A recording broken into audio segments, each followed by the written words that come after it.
സൈക്കിളാണോ? മകൾക്ക് ഒരു സൈക്കിൾ ഉണ്ടായിരുന്നല്ല, അതെന്ത് ചെയ്തു പെങ്കിളി? അതാ നശിപ്പിച്ചു കളഞ്ഞു. എടാ കള്ള ചെറുക്കാ, നശിപ്പിച്ച് കളഞ്ഞത്. നിന്റെ കള്ള ചിരി നിനക്ക് ചിരിച്ചു മയക്കാൻ ഇച്ചിരി കൂടുതലുണ്ട് ഈ കടയായിട്ട്. നമുക്ക് വാങ്ങിക്കാം കേട്ടോ. അത് വേണോ? അതെ, ആ സൈക്കിള് പോയി കഴിഞ്ഞപ്പോഴേ ഇവിടെ ബാക്കിയുള്ളവർക്ക് കുറച്ച് മനസ്സമാധാനം വന്നേ. ശിവേട്ടൻ അറിയോ, ഒരിക്കലും ആ സൈക്കിളും കൊണ്ട് അച്ഛനെ പോയി ഇടിച്ചിട്ട് അച്ഛൻ നടുമുറ്റത്ത് വീഴേണ്ടതായിരുന്നു. പിന്നെന്ത്, നമുക്ക് എന്തായാലും വാങ്ങിക്കാം. Don't worry. ഉടനെ വളം വെച്ച് കൊടുത്താണ്. വളരെ പ്രായമില്ല സൈക്കിളുണ്ട്. ഇപ്രാവശ്യം പഴയതുപോലെ നമ്മള് വീട്ടിനകത്ത് ചവിട്ടണ 3 പേരുള്ള മക്കൾ സൈക്കിളല്ല, 2 പേരുള്ള കിടുക്ക് സൈക്കിൾ വെളിയിട്ട് ചവിട്ടണ. എന്താ പറയും? ആണ് പിന്നെ അല്ല. ഞാൻ മണി ചെയിൻ കൊട്ടേഷൻ എടുത്ത് കുത്തിത്തിരിപ്പൽ ബ്ലാക്ക് മെയിലിംഗ് എന്നിവ പരിപാടിയിൽ നിന്ന് മാറി ഞാനൊരു കലാകാരനായിട്ട് ജീവിച്ചങ്ങനെ ഇരിക്കും. മക്കളെ നീ ചിരിക്കണില്ലേ? നീ ആവശ്യമില്ലാത്തവരെല്ലാം ചിരിക്കുമല്ലോ. ഹലോ ഹലോ ഹലോ ഹലോ, ഇത് ചിരിക്കാൻ എന്ത് ഇത്ര എന്ത്? എടാ ഒന്നുമില്ലടാ, നീ പെട്ടെന്ന് പറഞ്ഞപ്പോ ചിരി അറിയാണ്ട് വന്നു പോയത്. അതാണ് ചോദിച്ചാൽ അറിയാൻ എന്തിനു ചിരിക്കുന്നേന്ന്. ഇപ്പൊ ഒരു വൃദ്ധൻ ഹോട്ടലാണെന്ന് എഴുതി ബാർബർ ഷോപ്പിൽ കയറിയപ്പോൾ എന്ന് പറയുമ്പോൾ നമ്മൾ ചിരിക്കണത് എന്തിനാണ്? ശരിക്കോ നീ? ഇതുപോലെ തന്നെ, അതിന് കാരണമൊന്നുമില്ല. ചുമ്മാ ആളാവാൻ നിക്കല്ലേ ഏട്ടാ. ശരി മിണ്ടായി ചേട്ടാ. ശരി, നീ പറ, നീ എന്ത് കല എടുക്കാം? ഇപ്പൊ ട്രെൻഡിങ് ആയി നിൽക്കുന്ന ഐറ്റം ഉണ്ടല്ലോ, എന്താ? പിടിച്ചോറിയാ? പിടിച്ചോരു കലയാന്ന് വിളിയാ. അങ്ങനെയാണെന്നാണ് പിടിച്ചോറുകാരെല്ലാം പറഞ്ഞത്. എന്നാ അതൊന്നുമല്ല, ഇത് റാപ്പിംഗ് ആണ്. റാപ്പിംഗ്.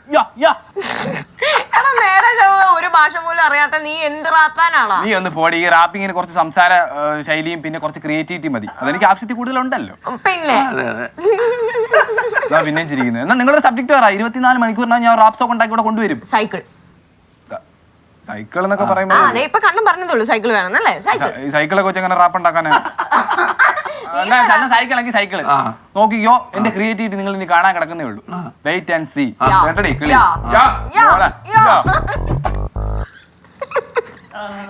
ഇന്ന് കുറെ ചിരിക്കാണ്ട് ചിരിച്ച് മരിക്കും.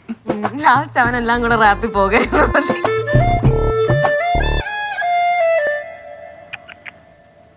ഉത്തമ, നിന്റെ അമ്മാനച്ചനെ നടുവിന് വേനയാന്ന് പറഞ്ഞ് ഇറങ്ങിയിട്ടുണ്ട്. മിക്കവാറും അങ്ങനെ ശുശ്രൂഷിച്ച് നിന്റെ ഊപ്പാട് തീരും മോനെ. എന്തോന്ന് ചെയ്യാനമ്മ? ആശ വരുമെന്ന് പറഞ്ഞിട്ട് കണ്ടില്ല. 2 ദിവസം കഴിഞ്ഞ് വരുമെന്ന് പറഞ്ഞ് പോയതല്ലേ. ഞാൻ 2 ദിവസം അങ്ങോട്ടെങ്കിലും മാറിയിരിക്കും, അതാണ് നല്ലത്. കൊല്ലും ഞാൻ. അങ്ങനെ പിന്നെ ആര് നോക്കൂടാ? വലിയ കുരിശായത്. അതൊക്കെ ആയി. വലിയ കുരിശ്. കുട്ടിപ്പാട്ടുകാരെ തേടി ടോപ്പ് സിംഗർ ഓഡിഷൻ UAE. 8-നും 15-നും ഇടയിൽ പ്രായമുള്ള കുട്ടികൾക്ക് ഓഡിഷനിൽ പങ്കെടുക്കാം. ഓഡിഷനിൽ അസാമാന്യ പ്രകടനം കാഴ്ചവെക്കുന്നവർക്ക് ടോപ്പ് സിംഗർ ഗ്രാൻഡ് ഫിനാലയിൽ പങ്കെടുക്കാൻ അവസരം. പ്രവേശനം സൗജന്യം. രജിസ്റ്റർ ചെയ്യാൻ ഉടൻ വിളിക്കൂ. +971 5263 10876. ഏത് കുരിശിന്റെ കാര്യമാണ് പറഞ്ഞുകൊണ്ടിരിക്കുന്നത്? അതെ, യേശുക്രിസ്തു പണ്ട് ചുവന്ന കുരിശില്ലേ, ആ തടിയൻ കുരിശ്, അതിന്റെ കാര്യം പറയായിരുന്നു.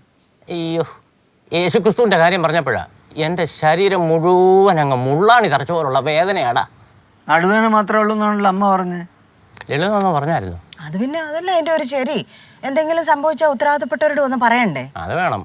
അല്ലടാ, ഒരു 10-15 മിനിറ്റ് മുമ്പ് വരെ നടുവിന് വേദന മാത്രമേ ഉള്ളായിരുന്നു. ഇപ്പം ആണെങ്കിൽ ഈ പുറത്തിരുന്ന് ആരാൻ്റെ ചുറ്റിയൊക്കെ ആണി അടിച്ച് കയറ്റുന്ന പോലുള്ള വേദനയാണ്. ശബ്ദവും കേൾക്കാം. ഇപ്പം മൊത്തമായി, ശരീരം മൊത്തമായി.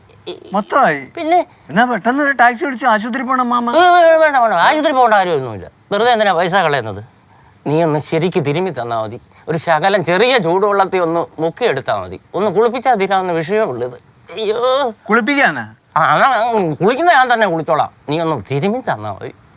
തിരുമാനാണെങ്കിൽ സുമേഷിനെ ഇടുന്നതായിരിക്കും നല്ലത്. അയ്യോ, സുമേഷിനെ കൂടെ തിരുമിക്കാൻ പറ്റൂല. ഇന്നാളെ ശിവനെ തിരുമ്മിയിട്ടുണ്ടല്ലോ, 3 ദിവസത്തേനായി അവന് കൈ പൊക്കാൻ പറ്റത്തില്ല. തൊടണ്ട. അയ്യോ എടാ, കൈ ഇയാളെ തിരുമ്മി വെച്ച കൈ കൂടെ പൊക്കണ്ടായ നീ ചോറും കൂടെ വാരി കൊടുക്കണ്ടേ? അത് പോയിന്റ്. എന്താ ഇവിടെ ഇരുന്ന് പുറത്തുകൊണ്ടിരിക്കുന്നത്? ഇവിടെ വേദനിച്ചോണ്ടിരിക്കുക. ഒന്നുമില്ല മാമ, തിരുമാത ശരീരവേദന മാറ്റാനുള്ള എന്തോ ഒരു പുതിയൊരു ടെക്നിക്ക് ഇറങ്ങിയിട്ടുണ്ട്. ഞാൻ ഓടിപ്പോ അന്വേഷിച്ചിട്ട് ഷടേന്ന് വരാം. വേഗം ഇനി വരണേ. മാമ പോയി റെസ്റ്റ് എടുക്കാം. ഇത്തിരി മഞ്ഞപ്പൊടി ഇഞ്ഞതാ. ദൈവമേ, എന്നോ വേദനയായത്. അത് വേണ്ട. ദൈവമേ, ലളിത പോയിട്ട് വരട്ടോ. ആയിക്കോട്ടെ. ഓ, വഴി മറന്നു. ദേഹത്ത് വേദന വന്നാ ഇങ്ങനെ ഉണ്ടോ ദൈവമേ? അമ്മ, ഈ നടുവേദന നമുക്ക് എങ്ങനെയെങ്കിലും മുതലെടുക്കണം. അതെങ്ങനെയാടാ?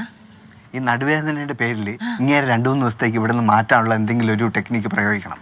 ഞാൻ പോയി എന്തെങ്കിലും ഒന്ന് പ്ലാൻ ചെയ്തിട്ട് വരാം. ശരി. എടാ, ചായ കൊണ്ടുവന്നിട്ട് കുടിച്ചില്ല കേട്ടോ. ചായ ഒന്നും വേണ്ടമ്മ, ചായ അങ്ങനെ കുടിക്കും. മാമ, നമ്മളെ കണ്ണനെ ഒരു സൈക്കിൾ വേണമെന്ന് പറഞ്ഞായിരുന്നു. ആ സെക്കൻഡ് ഹാൻഡ് സൈക്കിൾ വാങ്ങിച്ചു കൊടുക്കുന്ന മോശമാണോ? മോശമാണെന്ന് വെച്ച് കഴിഞ്ഞാൽ കുഴപ്പമൊന്നുമില്ലടാ. കണ്ണനല്ലേ, നീ പഴയ സൈക്കിൾ വാങ്ങിക്കുകയാണെങ്കിലേ നല്ലോണം തുടച്ച് വൃത്തിയാക്കി കൊടുത്താൽ മതി. അവനതൊന്നും മനസ്സിലാവാൻ പോകുന്നില്ല. അല്ല, അവന് മനസ്സിലാവില്ല എന്ന് എനിക്കറിയാം. എങ്കിലും ഇവിടെ ഉള്ള വലിയ ആൾക്കാർ പുറകെ നടന്ന് കളിയാക്കുമെന്നാണ് എനിക്കൊരു അതൊന്നും നീ കാര്യമാക്കണ്ട. കാര്യം കണ്ടില്ല. അല്ല, ഞാൻ ചോദിക്കാൻ കാര്യം നമ്മളെ S.I. ശ്രീനിവാസൻ സാറിന്റെ മോനൊരു സൈക്കിൾ വാങ്ങിച്ചായിരുന്നു. അതവിടെ ചവിട്ടാ ചുമ്മാ വെച്ചേക്കണമെന്ന്. ഞാൻ വെച്ചാൽ അത് വാങ്ങിച്ചു കൊടുക്കാന്ന്. നീ ധൈര്യമായിട്ട് വാങ്ങിച്ചു കൊടുക്കണേ. എന്തായാലും പിള്ളേരെ കുറച്ചാൾ ഉപയോഗിക്കുമ്പോഴേ അതങ്ങ് ചീത്തയായി പോകും. പിന്നെ എന്തിനടേ പുതിയ സൈക്കിളൊക്കെ വാങ്ങിച്ചു കൊടുത്ത കാശ് ചിലവാക്കുന്നത്? അത് പോയിന്റ് അതാണ്.